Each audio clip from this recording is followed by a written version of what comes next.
Simple and easy അടിപൊളി കറിയാണ്.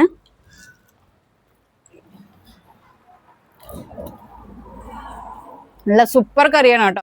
ഇന്ന് നമുക്ക് ഒരു വെണ്ടയ്ക്ക വെച്ചിട്ട് ഒരു സിമ്പിൾ ആയിട്ടൊരു കറി ഉണ്ടാക്കാം. വെണ്ടയ്ക്ക ഉപ്പടം എന്ന് പറയും, പാലക്കാടൻ കറിയാണ്. അപ്പൊ നമുക്കൊന്ന് നോക്കാം. ഇത്രയും നമുക്ക് വറുത്തെടുക്കാം കേട്ടോ. ഒരു 6 കശ്മീരി മുളകാണ് കേട്ടോ. പിന്നെ ഒരു 2 വലിയ ടീസ്പൂൺ അരി, പിന്നെ ഒരു 3/4 ടീസ്പൂൺ ഉലുവ. അപ്പൊ ഇതൊന്ന് നന്നായിട്ട് ചുമക്കെ വറക്കണം.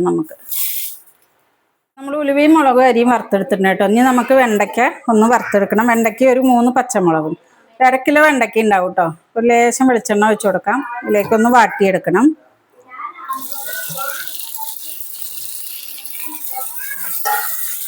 വലിപ്പം പുളിയും കൂടി വേണം കേട്ടോ. നമുക്ക് 1/2 ടീസ്പൂണ് കായപ്പൊടി ഇട്ട് കൊടുക്കാം കേട്ടോ. പുളിവെള്ളം ഒഴിച്ചു കൊടുക്കാം കേട്ടോ. വെണ്ടയ്ക്കൊക്കെ നന്നായി വാടിയിട്ടുണ്ട്. വെള്ളം ഒഴിച്ച് തിളച്ചിട്ടുണ്ട്. ഉപ്പ് ആവശ്യത്തിന് ഇട്ട് കൊടുക്കാം. മഞ്ഞപ്പൊടിയും കൂടി ഇട്ട് കൊടുക്കാം. നമുക്ക് നമ്മൾ പൊടിച്ച് വെച്ചേക്കണ പൊടി കേട്ടോ, വറുത്ത് പൊടിച്ച പൊടി.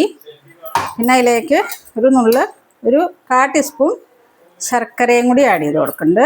ഇനി ഇതൊന്ന് നന്നായി തിളച്ചാൽ നമ്മുടെ കറി റെഡിയായി. പിന്നെ ഒന്ന് വറുത്തിടും വേണം. നമ്മളിതേ വെളിച്ചെണ്ണ ഒഴിച്ചു കൊടുത്തിട്ടുണ്ട് കേട്ടോ. നമുക്കിതൊന്ന് വറുത്തിടാം.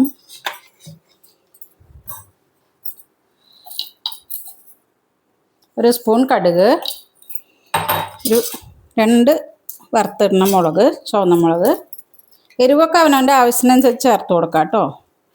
കറിവേപ്പില കുറച്ച് പച്ചക്ക് ഇതിലൂടുണ്ട് കേട്ടോ ഞാൻ കറിയിൽ.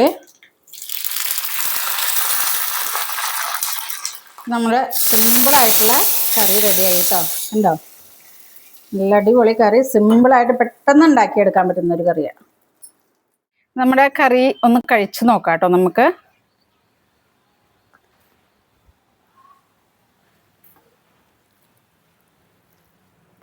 പപ്പടമൊക്കെ കൂട്ടി കഴിക്കാം. നല്ല ടേസ്റ്റാട്ടോ.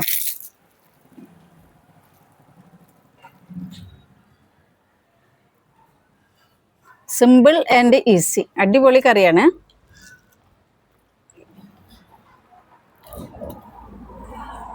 നല്ല സൂപ്പർ കറിയാണ് കേട്ടോ.